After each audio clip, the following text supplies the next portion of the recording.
Hi friends, நான் உங்கள் அருண் பேசுகிறேன். இப்போ நம்ம பாசிப்பயிறு கஞ்சி எப்படி செய்கிறேன்னு பார்ப்போம். அது நல்ல உடல் நலத்துக்கு நல்லது. அதுக்கு முன்னாடி நம்ம சேனலை சப்ஸ்கிரைப் பண்ணாமல் இருந்தால் சப்ஸ்கிரைப் பண்ணுங்கள். வாங்க பச்சை பயிறு கஞ்சி எப்படி பண்ணலான்னு பார்க்கலாம். இது வயிற்று புண்ணுக்கு நல்லது.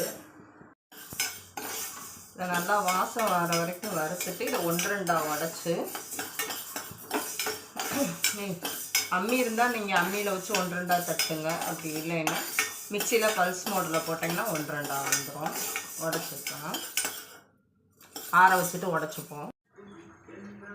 இந்த பச்சை பயிரை இந்த மாதிரி பல்ஸ் மோடில் போட்டிங்கன்னா அந்த மாதிரி 1-2 உடஞ்சி வந்துடும். எடுத்து வச்சுக்குவோம்.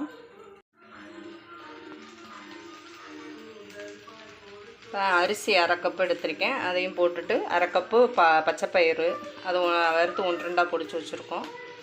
அதையும் இதில் கொட்டிடுவோம். தண்ணி இப்போ 1/2 கப்பு அரிசி 1/2 கப்பு பச்சை பயிறு சேர்த்து 1 கப்பு ஆகுது. இப்போது 4 கப்பு தண்ணி ஊற்றிருக்கேன். தண்ணி ஊற்றி லைட்டாக உப்பு போட்டு ஒரு 5 சவுண்டு விட்டு குக்கரை மூடி 5 சவுண்டு விட்டு எடுத்துக்கலாம். அந்த பச்சை பயிறு கஞ்சி இந்த மாதிரி வந்திருக்கு. இந்த சமயத்தில் தேங்காய் பாலை இதில் ஊற்றிடுவோம். சாப்பிட்டிங்கன்னா நல்லா வயிறு புண்ணு ஆறும், உடம்புக்கு நல்ல குளிர்ச்சி கொடுக்கும். இந்த வெயில் நேரத்துக்கெலாம் இந்த மாதிரி கஞ்சி போட்டு காலையில் குடித்தோம்னா ரொம்ப நல்லது. வயிறு புண்ணு எப்படி புண்ணாக இருந்தாலும் நல்லா ஆறிடும்.